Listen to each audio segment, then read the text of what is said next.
What is going on, YouTube people? Neo Cards and Comics here for a PSA submission video and a quick chat about 90 Marvel MU because, spoilers, that's what this PSA submission preview is all about. I ripped the box the other day. I ripped the first box a couple weeks ago, got scammed on that one, went ahead and fired away and bought a second box on my slabs. Got that one in the mail, ripped it, no issues there. But it was a stark reminder of how tricksy 90 MU can be.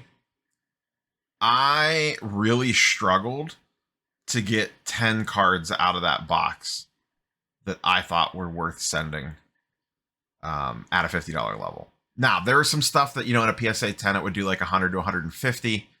But in a PSA 9, most of the stuff in a PSA 9, you're toast. So it's more of a nature of the product, but it is a stark reminder of how hard it is to get mint cards of this, even ripping a box on your own. I will say the box that I ripped last year was in some ways better, in some ways worse. There was a print or a staining issue on those where I had to clean every single card fairly vigorously to get it off, but it did come off. But I had better cards in that submission in terms of what came out of the pack. And let's just kind of talk about that real quick. If you missed the live stream or you watched part of it, a lot of my key cards were very off-centered, especially like Brown Suit Wolverine, very off-centered. All my Spider-Mans basically all looked like this, with extremely heavy centering left to right, or top to bottom like this Wolverine. A lot, which, here's an Iron Man. Look how far off that is. Spider-Man, once again, way off. A lot, too, which I found this after the fact, when I really started digging in. Once again, two very important cards to come back in PSA 10s, extremely off-centered.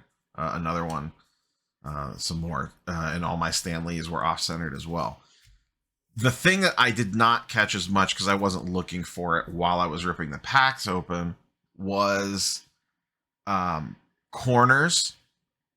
I made a stack of stuff that was well centered of characters. I built that stack up, and then at the end of the stream, I kind of went through some of them and double checked centering a little bit more and some other stuff.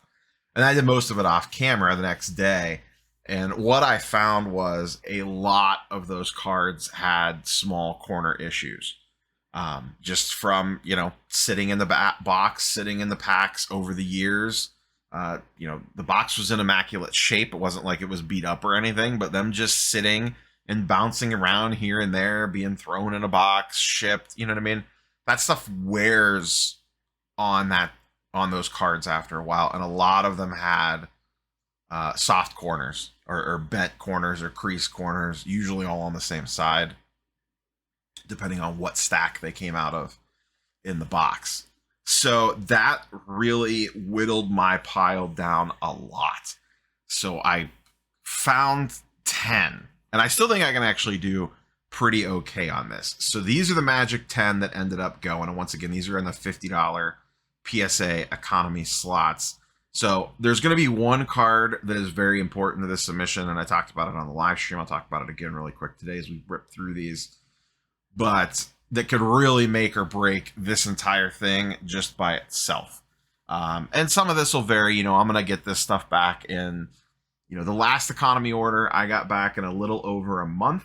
I'm not expecting that these come back in a little over a month. They absolutely could, but I'm going to guess more like 2 months just to, mentally leave myself a little bit of wiggle room on them. But prices will probably be a little slightly lower than what they are today, just as more and more of these are coming onto the PSA population report as PSA is beginning to make headway on that big lump of stuff from February and March of last year, where a lot of these are sitting. I have been following the gem rate data on these, and the population reports are jumping up a little bit, but the PSA 10 pops are still staying somewhat in control. These are gemming at about a 32% rate on the PSA report, but it is dropping constantly.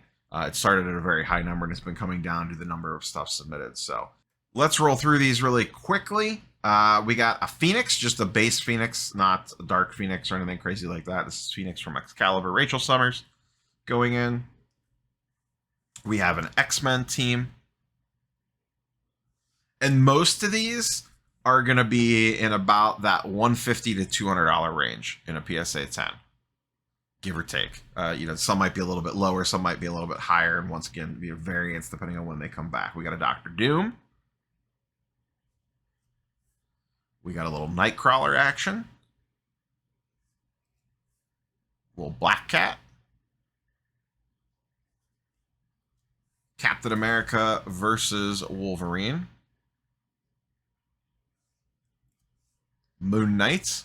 We'll see how the hype of the show goes along with this one. I just sold one of these a couple weeks ago for about $300 that I got back in one of those other economy orders. Skip this one for a second. Mephisto. And then here's the two that could carry a lot of water. It's really the one main one. This is Thor and Spider-Man. The Spider-Man is ever so slightly heavy on the bottom, but boy, is it slight. It's pretty darn close. This is by far and away the cleanest Spider-Man that I got, and I do think it overall looks really solid. This one would go a long way to covering all the costs on everything, really.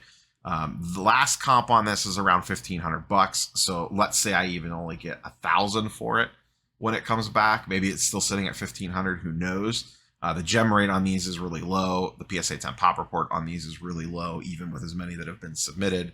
That, and it's a Spider-Man card, so I think this will hold value relatively well. But if I could sell this for $1,500, it would cover the price of the box and the entire submission, making the rest of the submission just all straight profit.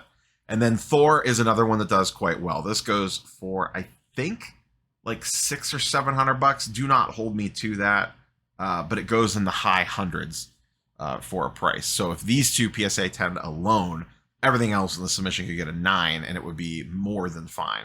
So these two are going to carry a lot of the weight.